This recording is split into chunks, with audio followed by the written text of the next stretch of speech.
back to the Film and TV channel. Hope you're all staying safe and well. We have a big budget Christmas film to look at today. Yes, the first, I don't know if there's that many coming out in fairness, but yeah, when I say big budget, I mean big budget. Christmas 2024, of course, so this is one that will be on at the cinema this year, and by next year it'll be streaming, and you might be able to get it on DVD. Who knows these days? Blu-ray, who knows? They don't always produce them on that anymore, do they? But I'm fairly sure this one will, to try and get a few extra quid, because it cost a lot of money. We'll talk about how much it cost in a minute.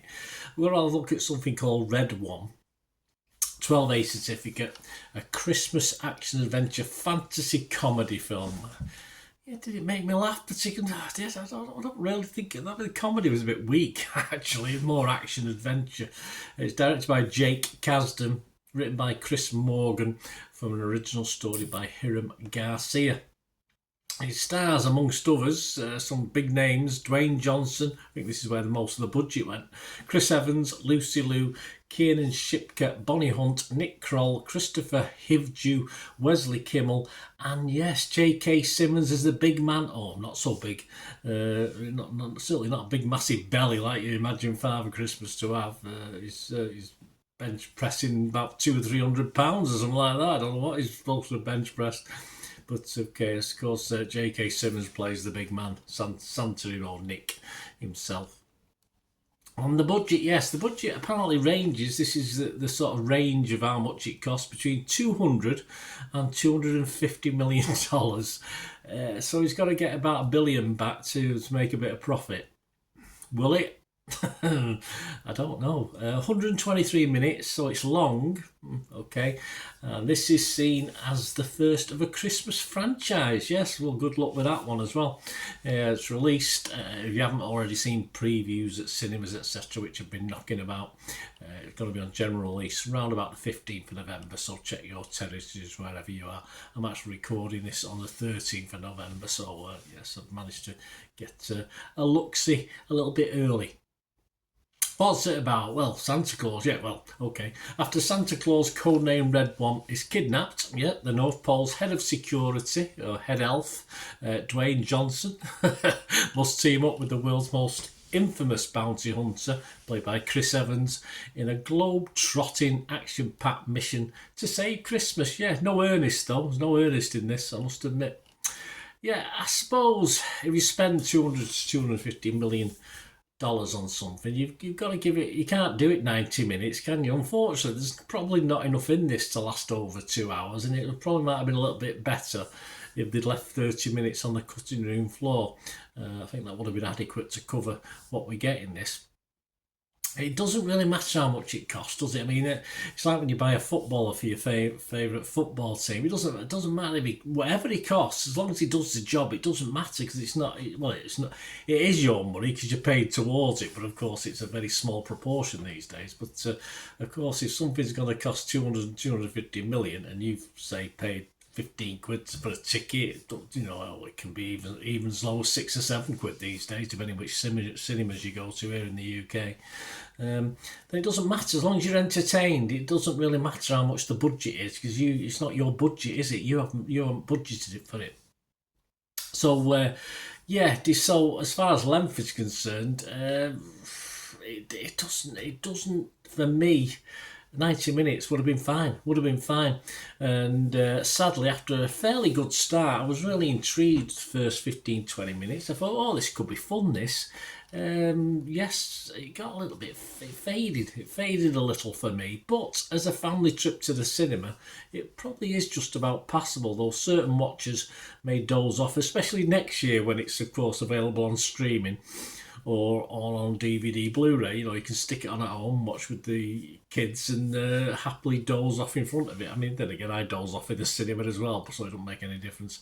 What I think it's not disappointing. I think they tried to go for a younger demographic, but I think they could have just been a little bit darker than they have been, especially when you got the likes of Krampus, who's a scary guy anyway, and you got the Christmas Witch, who's scary in her own right, and it never quite, and a henchman, he never quite pushed it. I mean, even the sort of scary snowmen, I mean, that's, there were little darker elements than that, but I think it could have still pushed the scariness and got that 12A certificate or whichever it is in the US without detriment to the grading and the demographic they were aiming at. So I just wish they'd gone a little bit darker. I think they could have got away with it.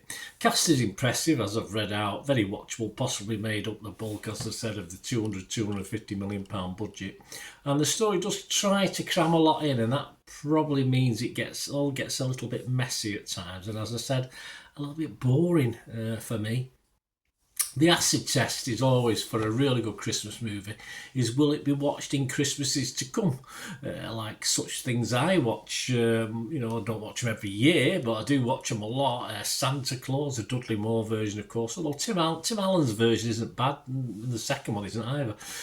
National Lampoon's Christmas Vacation, I have to watch that. Scrooge the musical, but that's personally me, I just love Scrooge the musical. The black and white Scrooge, of course, going back in time. And Muppet Christmas Carol, Ernie Saves Christmas, those sort of things, and that's the acid test. For me, this would be well down a very, very long list, and I can't ever imagine me wanting to watch it again. In fairness, I'll say those films I've just mentioned, plus others, I'd rather watch ahead of this one. So for me, it would have been a bit okay shorter, but as I said, as a trip for the family to the pictures, it could have been a lot worse. And the critics have been panning this, but Joe Public are not as detrimental to it. Joe Public quite like it. But my scores on this, I'm going to be fresh on Rotten Tomatoes because they can't be rotten. I'm going to be mixed though on Metacritic, so I'm neither positive nor negative. And I'll give it a 6 out of 10. So I'll give this a 6 out of 10, which is my watchable score. Others, Rotten Tomatoes, just getting 4.2 out of 10.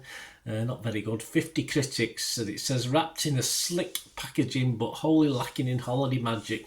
Red one is a ho-ho-hum action adventure, and it was 19 fresh but 31 rotten. Metacritic, just 13 critics, 36 out of 100. One positive, 7 mixed, and 5 negative. Helen O'Hara from Empire Film Magazine only give it 40. She said, there's a little bit of heart here in the story of two people who have lost faith in Christmas for very different reasons, but more often this feels engineered in a lab to provide seasonal spectacle. I know where she's coming from. Internet Movie Database though, Joe Public, 12,000 scores and reviews, and it's getting a healthy 6.9. So there you go, there's a big difference. So I wouldn't put you off. As I said, as a experience going to the cinema with your family. Or if you just like Christmas films, it has its moments. It's okay. Let me know what you think, please. If you are new to the channel, push that subscribe button, push the bell notifications. Everything film and TV, of course, reviews like this, information vlogs, the odd quiz thrown in from time to time as well. And if you do look through the channel, you'll see stuff on my football team, Manchester City, as well. So have a look at that if you're interested. If you're not, don't worry about it. Or if you know somebody might be interested, give them a kick in my direction. But lots of film and TV stuff, of course, on the channel. And please, if you are willing to try and help and support this channel, it might just be a matter if you can just watch a couple of ads for me. That helps towards supporting the channel. But we do have sponsors and we do have memberships as well, which entitle you to certain privileges. So please stay tuned to find out about them. Right, a quick shout out before we go for my sponsors at the moment. Piat6505, they've got a little eBay shop. And they sell movie posters from the 1990s and 2000s, some great films, some great actors. So please check the link in the comments section below and you'll go straight to the shop. I dispatch everything between 24 and 48 hours, so if you see anything there, you want to order it, you can also mention my name. I mean, they are sponsoring me, so I do my little deal as well, so you can get 10% off. If you buy anything, just mention me, so say Bernard sent you, and they'll give you a 10% reduction on your order price. My thanks to Piat6505. If you're interested in sponsoring the channel yourselves, guys, supporting the channel by sponsorship, just let me know. My socials are on screen there, so just contact me about that and we can have a chat. Other ways to help me out, guys, if you watch the ads, if the ads on this YouTube ads, that helps in a very little way, but it all helps. It all, watch the pennies and pounds look after themselves, they say, don't they? Or the pennies or the 10p's look after themselves. But if you watch the ads or follow the links on the ads as well, that's always a nice way. to support the channel if you sort of hang on for it. I've done that. I watched other people's and followed the ads, just something I fancied, which does happen from time to time. Of course, you can support me by pushing that subscribe button as mentioned earlier, and that's of course pressing the button so you know when these vlogs are coming out. And of course, I'm always interested in your opinions, and of course, if you can give us a like, that'd be wonderful as well. So thanks for watching, guys. Hopefully I'll join you very, very soon with something else. Until we meet again, I'll never ask one thing, don't I? Please stay safe, everyone. Bye for now.